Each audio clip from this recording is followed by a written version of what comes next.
We have never before done a guest on-air op-ed on this show. We've never before felt the need to do that. Today, we felt the need to do that.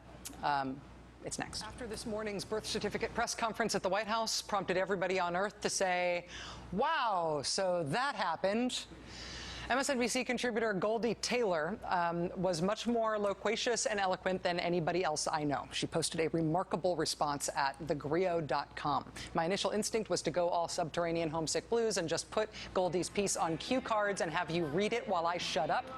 Ultimately, we realized it would be smarter to just let her explain, let her tell it. We've never done this before, so sort of a guest on-air op-ed, but I think this occasion calls for it. My grandmother used to start the story, "Show me your papers."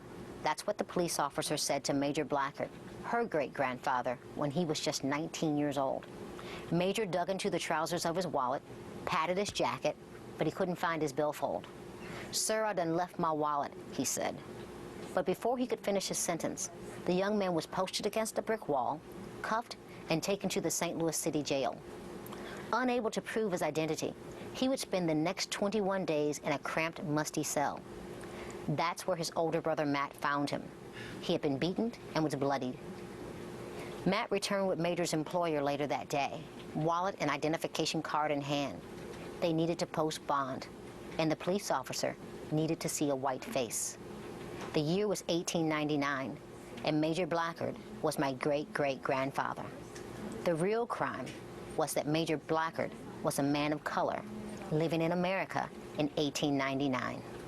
Here's the president. There he is. This morning, when I initially got, the first notification that the president was having to produce his long-form birth certificate and passing it out, by White House staffers, it recalled a really ugly time in history for me. It recalled a time when men of color, when black men specifically, weren't allowed on the street without identification. And here we are with a president of these United States, duly elected by the people of this America. He's being asked to produce his papers, and not just his birth certificate. They've gone on to ask for his college transcripts. Never in our 235-year history have we ever asked a president to prove that he was born on this American soil. Good morning.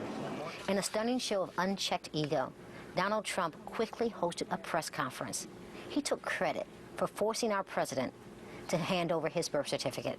The sometime real estate developer, socialite, author, and television personality went on to caution onlookers to let the experts examine the documents, as if the president were perpetrating a fraud. Trump didn't even want just the birth certificate. He wanted the president to release his college transcripts.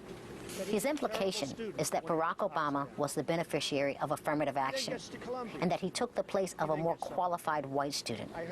Apparently, graduating magna cum laude from the nation's most prestigious law school and being named editor of the Harvard Law Review, the institution's highest student honor, is just not enough for Trump. But you see, for people like Trump, it never is enough. If he gets on the phone or gets off his basketball court or whatever he's doing at the time, he should be focused on OPEC and getting those prices down. As if his place was better on the basketball court. When they tell you that this isn't racial, don't believe them. This controversy was constructed solely as a way to delegitimize the presidency of a black man. Those who question the location of Barack Obama's birth are clearly the same people who would pack up and move out of a neighborhood if somebody like me moved in next door. They are the same people who would believe African Americans are better suited on the basketball court than in a boardroom.